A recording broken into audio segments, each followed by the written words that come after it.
I was born in 1949. Lived most of my life in Maplewood, New Jersey.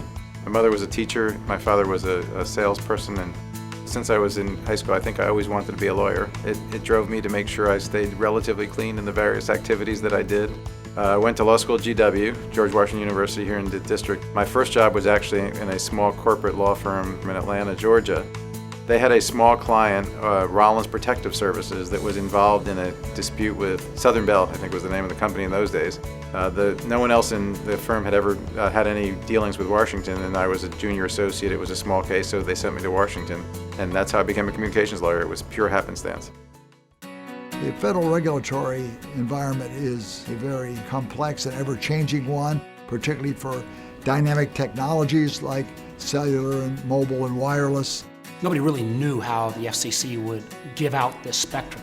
We thought that perhaps it would be similar to the way they'd given it out under radio or TV licenses. Throughout the early days of cellular, as it went through all the iterations, as the FCC kept altering the process, Larry Movshin was always in the middle of it. I got into the cellular industry on the very first day of the applications, June 6, 1982, because our firm's client was the only one that had filed in all 30 markets. And that meant we had to go through 30 hearings or try and settle 30 markets.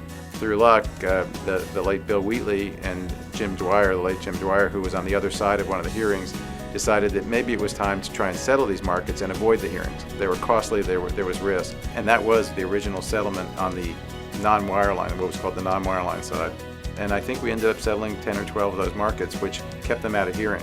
And as a result of those settlements, we ended up getting into the second and third tier markets, which were the so-called Grand Alliance settlements. Graphic scanning pulled up with a moving truck worth of papers because your application had to have a number of engineering studies, a number of marketing studies, a number of other things involved, and they were literally file boxes for each market. So we had 30 markets. The FCC was overwhelmed with the amount of paper. Two large groups of non-wireline carriers individually recognized that there was probably a benefit to trying to settle.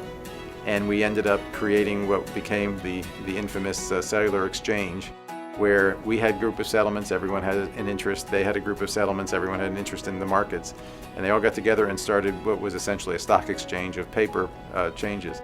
Felt a little bit like the baseball or NBA trading season would be, and Larry was one of the top general managers because he represented a company that had lots of chips. Folks would show up in New York and they'd start essentially trading pieces of paper. We had to take all those trading slips, if you will, back to my office where my colleagues sat down to figure out whether or not that everyone had traded the right amount, and we got it all together.